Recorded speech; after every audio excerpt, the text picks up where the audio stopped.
Yes. All right. Hello. Welcome to Sex Talk with Natasha. We're so excited to be back for another great topic. I think a very applicable topic tonight. We're going to be talking about adolescents, minors in our home, and in this particular case, a minor who's asking for condoms. And what are you supposed to do as a parent when your kiddo says, "Hey, I'm interested in you helping me get some condoms"? So I'm excited about this. I'm excited about this teenager. But before we get into that, I just want to give a little bit of an explanation about what we're trying to accomplish at Sex Talk with Natasha. This is an ongoing kind of experiential, educational way to access a lot of resources and information about sexuality, in particular, adult sexuality. You know, most of us, excuse me for that, most of us have received some form of formal education, maybe through our public school systems. Usually was not comprehensive, usually was very reproductive focused, usually fear focused, like do not get pregnant, do not get an STI.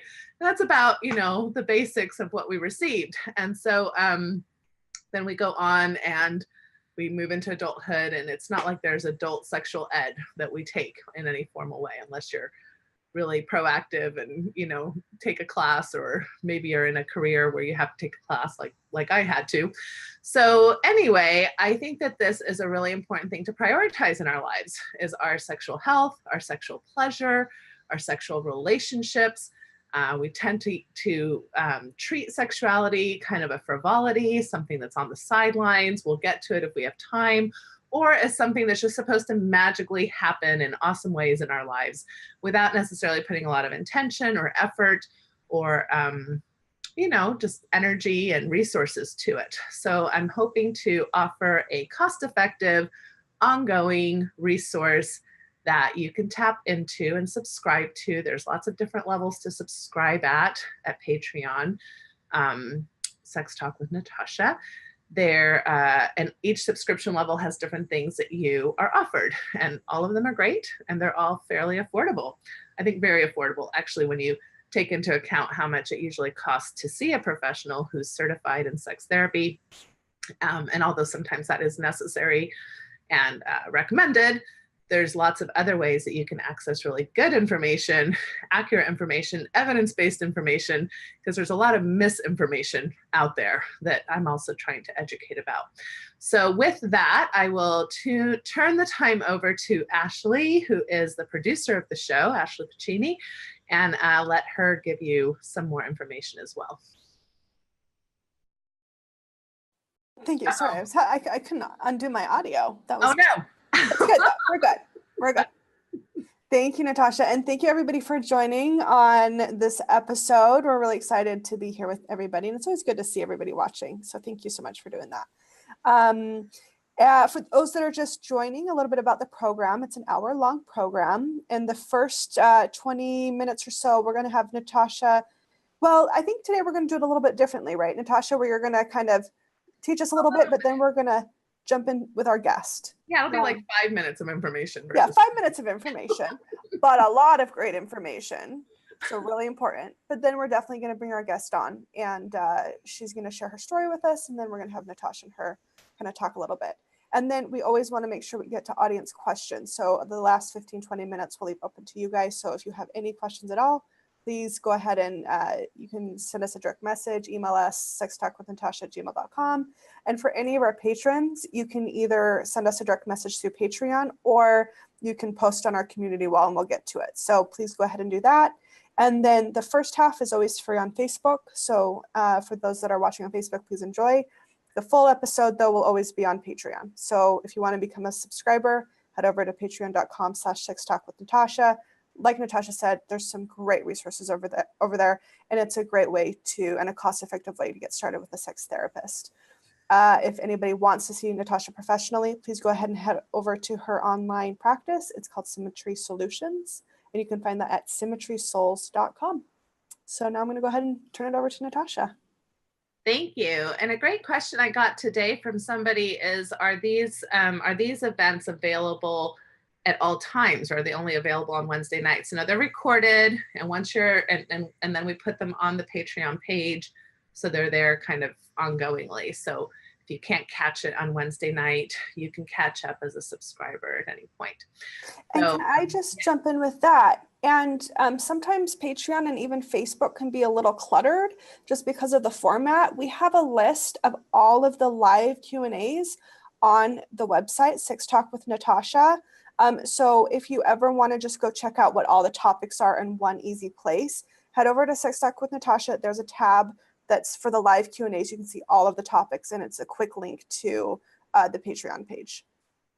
And that's sextalkwithnatasha.com. So that's kind of Yes. the organized version of the Patreon page. Yeah. Yeah. And so we also offer a community there. So that's a really neat place where I'm starting to see a lot more action of people who are interacting with each other and with me as far as asking questions. It's kind of like a Facebook secret group or something, but it's through a Patreon subscription. So that's another benefit of being a subscriber, as well as being able to email me directly through that, as well as, like I said, there's daily actions that I'm giving out every single day. There's something to help you prioritize your sexual health and relationships. So check it out. Hopefully you'll like it. Give me feedback if you don't. Give me feedback if you do. Give me feedback regardless. All right. So when it comes to the topic about, hey, my adolescent son just came and asked me for condoms. So my first thing I just want to say is hallelujah.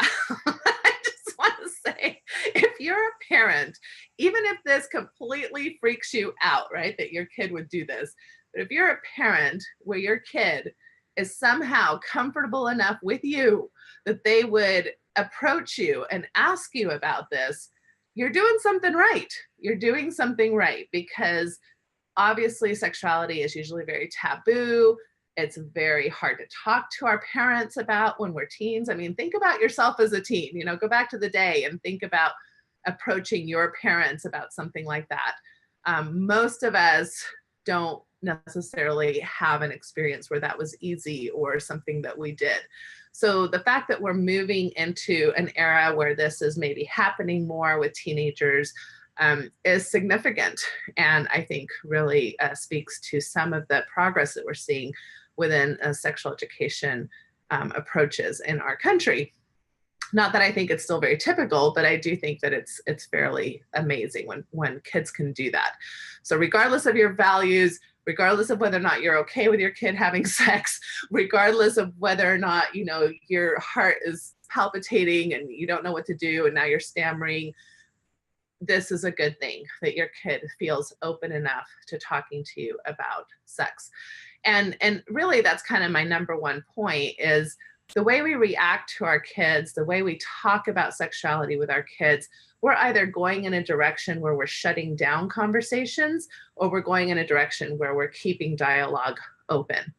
And sometimes this can feel hard to do because of the number two thing I want to talk about, which is our sexual values, And so as parents, oftentimes we have sexual values that have to do with the idea that sexuality should be experienced in a committed relationship, maybe in a relationship that's so committed that it would be marriage, right? So, or we have sexual values that you shouldn't become sexual until at least a certain age, so maybe that's something that you can try in college, but definitely don't do it when you're 15 or 16, right? Or so we have our own ideas and values around sexual debuts, right? So when we would like to see our kids start becoming sexual with another person, and that's fine. You can have all the values you want. Everybody has the right to their own values, their own beliefs.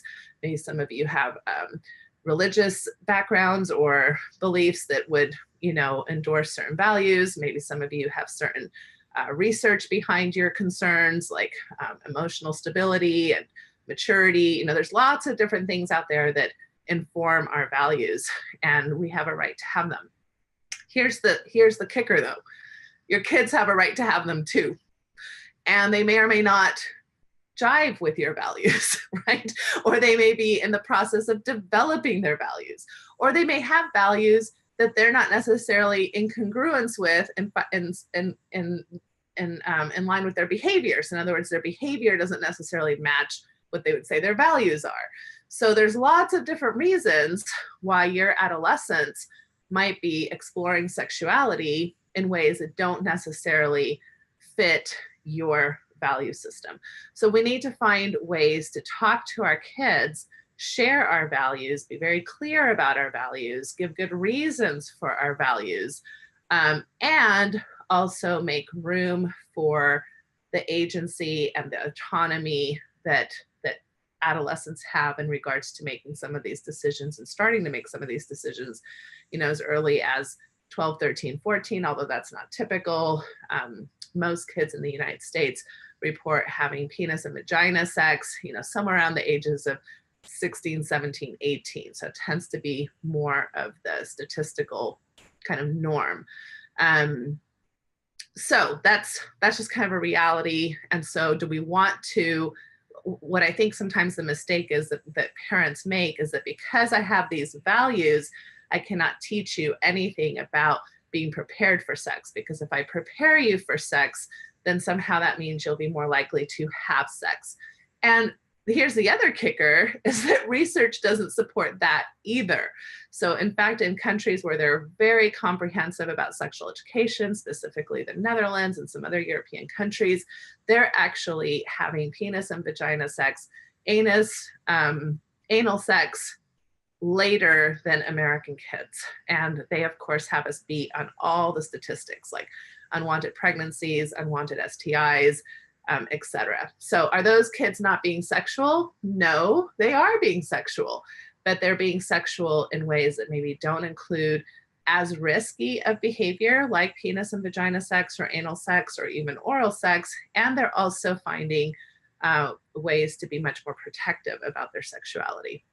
So those are the statistics. Statistics don't have values. Statistics just kind of are, and they just happen. And then we have to figure out how to make sense of that in a way that makes sense for our kids. And a great way that I've talked a little bit about before that I heard Al Vernacchio talk about, he's a great sexual educator, comes from a Catholic background himself, and teaches at, I think it's a Catholic school system. But he talks a lot about, kind of the metaphor of like when we teach our kids to drive, like we teach them our values, our rules, our guidelines. We hope that they follow them. And then yet we prepare them for them not following those values and guidelines by buying insurance, right? And in fact, this is mandated.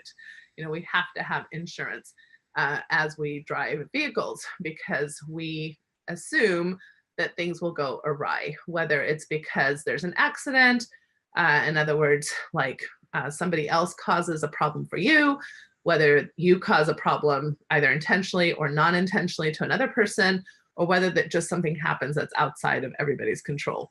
So those are applicable situations that can happen with sexuality as well. So I think preparing kids, giving them education, giving them resources to birth control, especially if they ask for it, but even if they don't, can be a very important part of parenting in a way where you help kids avoid risky, dangerous, and uninformed decisions. So I'm going to say that.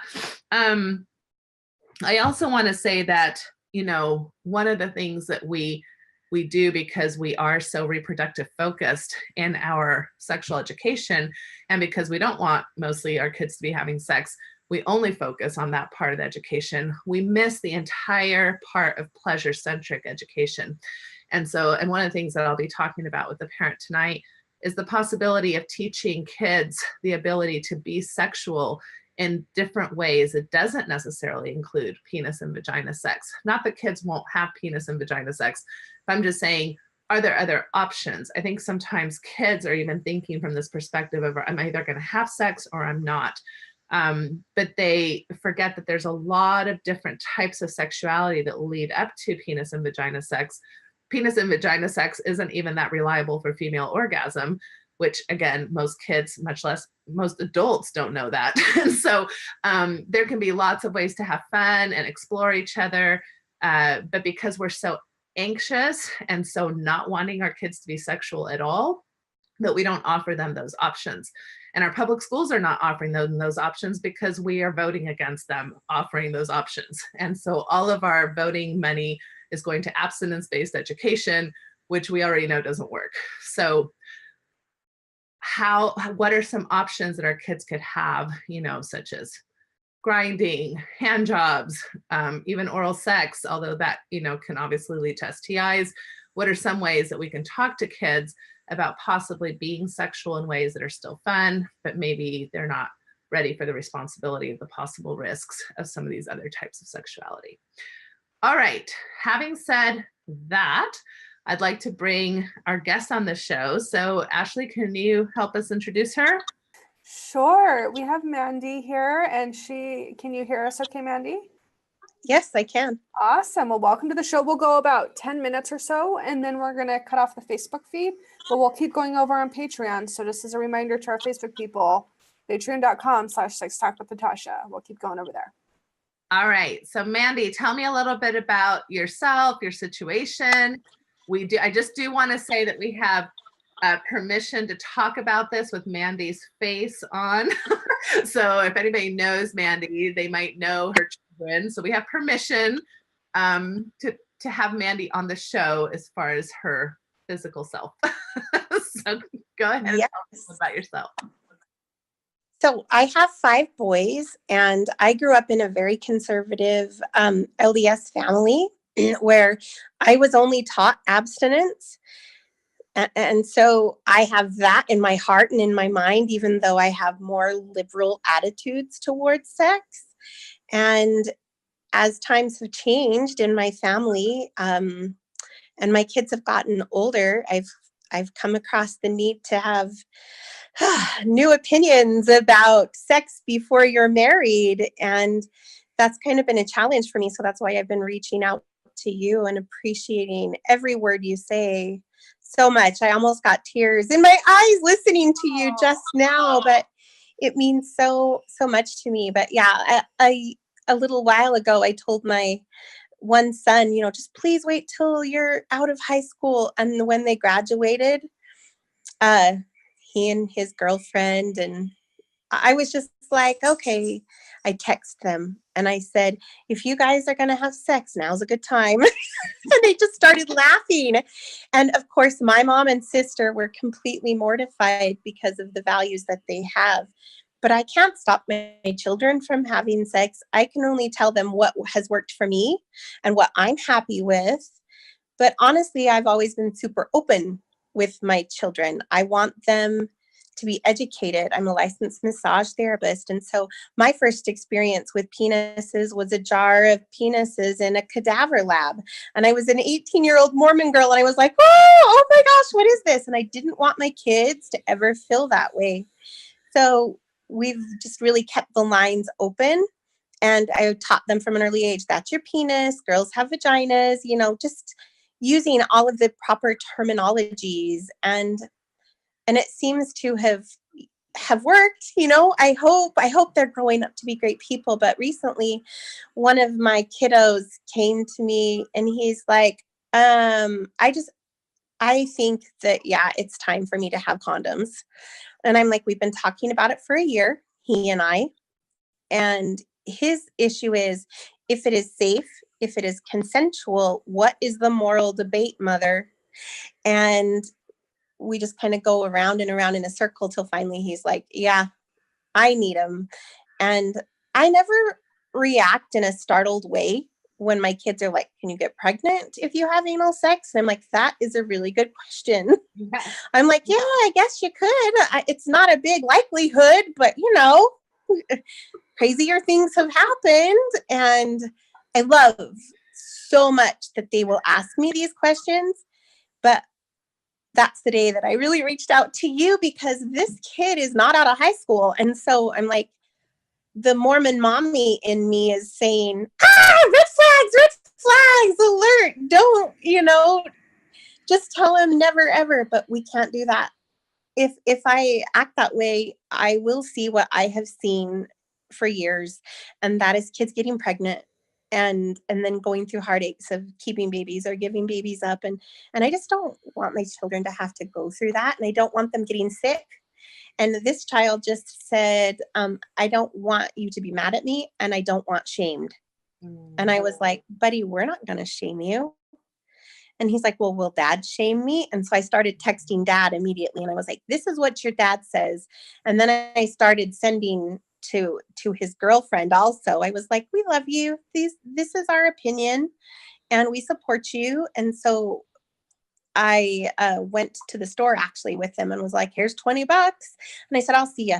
And I left the store because in my mind, if you're not ready to buy those condoms yourself, maybe you shouldn't be having sex, you know? And he came out victorious with his bag. And I was proud of him. And he said, you know what? I think people were judging me. They were giving me weird looks. I don't know. I hope I made the right decision. I definitely know that there will be so many people in my life who will be like, that is not a good decision. But I think for this kid, it is. What do you think? Yeah, good question. Well, yeah, so many things that you said there that I'd love to touch on. First of all, whether or not it's a good decision or not remains to be seen. You know, I mean, some kids have really positive experiences that they remember fondly, you know, when they're older. Some kids have kind of like disappointing or even traumatic, you know, types of experiences, things that they didn't expect. What I have found to be a big part of that is the meaning associated with their decisions. So it's really interesting for me to hear your kiddo talk about shame and guilt, you know, and I don't want to be shamed for this because, you know, when we tell kids, if you lose your virginity and you give away your heart and your soul and this piece of you that you're never going to get back, yeah, they may not have as good of a relationship with that debut that then maybe somebody who's been told, well, you know, I prefer if you'd wait, you know. I think this is a pretty adult type of activity that you're starting to, you know, really get into adult type of relationships and possible consequences. And at the same time, we understand that you're sexually curious. And so we want you to be prepared. And if you do have some sexual experiences, here's what you can expect.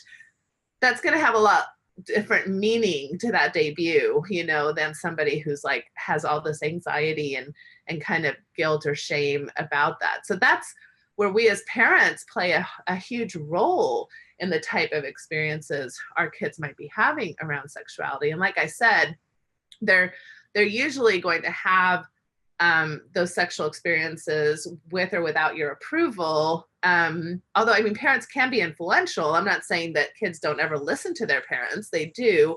But we also know that fear tactics and shaming tactics don't typically work in keeping a kid who's already kind of decided to do something from doing it.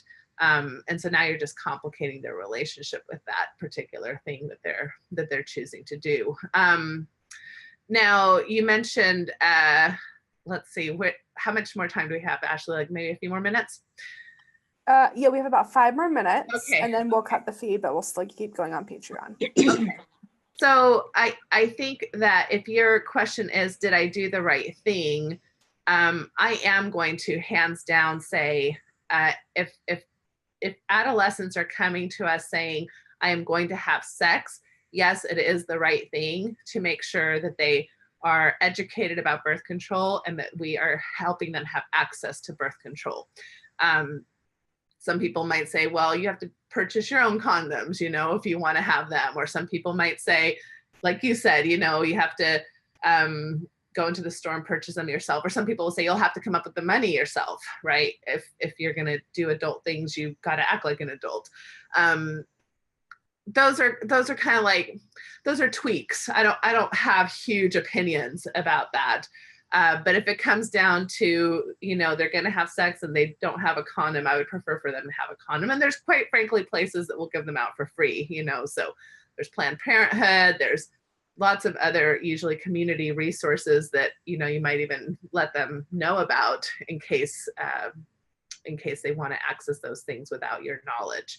I know parents that will just have a box of condoms, you know, in their house, and they're just like, again, not necessarily that that's just permission, like go have sex. It's kind of like, I wish maybe you wouldn't, or I wish you'd wait, or some parents maybe don't care. You know, some parents are like, if you want to go have sex, just do so responsibly. There's, again, all different kinds of values.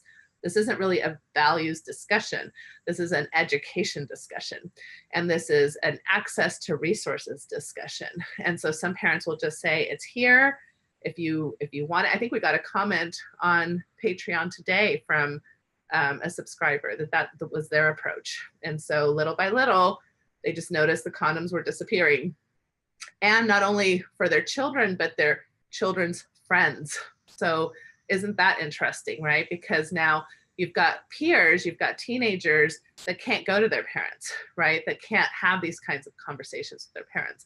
And so in her particular home, even some of her sons or daughters' friends would pick up some of those condoms to make sure they were having safe sex. And what a responsible thing for them to be doing, right? So teenagerhood is kind of this laboratory where you start experimenting with adulthood. And we want them to be making adult-like or adult decisions responsibly. And condom usage is very important to that, even more so than birth control pills or IUDs, because those don't protect against STIs. So even if that's on board, you still want to be using condoms. And a lot of times we think condoms are just things to talk to boys about, but I know lots of parents that encourage their girls to have a condom with them, you know, in their purse or something along those lines, because again, you don't really know always when you might be in a situation where you're gonna use one or could use one, or even if the girl's planning on it. So many young women are ill-equipped to ask boys to use a condom. So they might be embarrassed. They might, you know, the young man might say something like, oh, it doesn't feel as good with a condom on. We need to equip our young women to say, you don't want to use the skin, then you're out, you know, like whatever. Like, I don't have to put up with that kind of stuff, right? So how do we empower also young women to be very comfortable around condom use, not just young men? What I'd really like to focus in on the second part of this conversation then is what I think is actually much more important than you giving condoms is, are you preparing this kid to have sexual pleasure? Are you preparing this kid to know about sexual pleasure? Are you preparing this kid to know, because I'm guessing this is heterosexual. I think you had told me this is a girlfriend, but either way, are you, you know, I want to talk about, are they prepared to meet their own genitalia? Are they prepared to meet a partner's genitalia? Are they prepared to meet some of the expectations of sex, like odor and just kind of the logistics of sexuality? Are they prepared to have realistic expectations around sex that aren't driven by pornography or most of the media that we have around sexual experiences? So goodbye, Facebook. That's what we're going to talk about next. I hope you'll consider joining us. I really love providing this resource, and I can only do that if I get subscribers. So please help me and subscribe away. If you find this valuable, that's how you let me know that this is of value, is to at least subscribe at the lowest level if that's all you can afford, and we'd love to have you. So thank you, everybody.